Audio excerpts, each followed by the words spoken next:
The risk score is a combination of two things, mainly the number of accidents and the severity of accidents. So intersections that have more fatalities and more severe injuries are going to have a higher risk score. And generally what we found is intersections where there's a higher speed limit, you're going to have a higher risk score because generally higher speed limits mean more serious injuries. Common denominator for most of the dangerous intersections are lots of traffic, multiple turning lanes, and not a lot of protection for the cyclists. Most of them did not have bike lanes, and if they did have a bike lane, it was inadequate. It wasn't protected, and the cyclists were We know there's different levels of bike lanes. At one bike lane, you could just have a strip that indicates, well, this is where the cyclists are supposed to ride. A more effective bike lane is one that's colored, a different color to delineate where the cyclists are supposed to be versus where the drivers are supposed to be.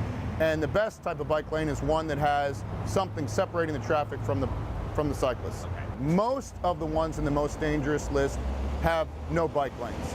Okay. And not surprisingly, the intersections that involve a lot of traffic are where we find the highest risk scores, the most injuries, and the most accidents. Surprisingly, 4 out of the top 10 most dangerous intersections were from Escondido. And if you look at those streets and those intersections, you can clearly understand why. I think only 1 of the 4 has any type of bike lane. The rest, there's no protection for the cyclists at all. And there's actually no area between the curb and the lanes of traffic for the cyclists. So it's not a surprise that there's accidents there. what about the width of the bike lane? Is there anything, are those worst intersections, if they have a bike lane, it's pretty thin, or? Absolutely. The width of the bike lane is another factor.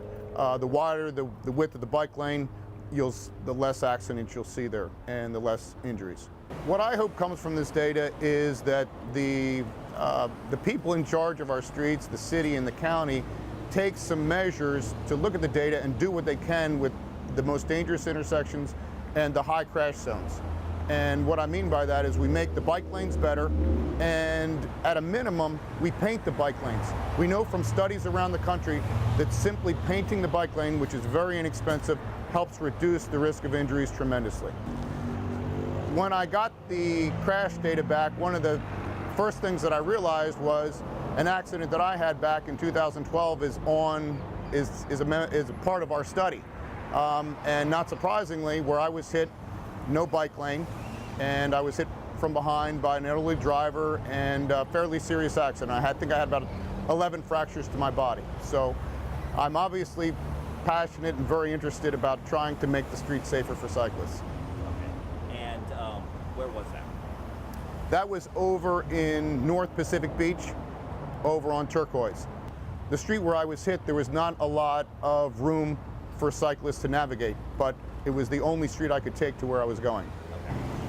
Right now we're on the corner of Rosecrans and Midway, which had more crashes than any other location for cyclists in San Diego. What do the numbers show about this intersection?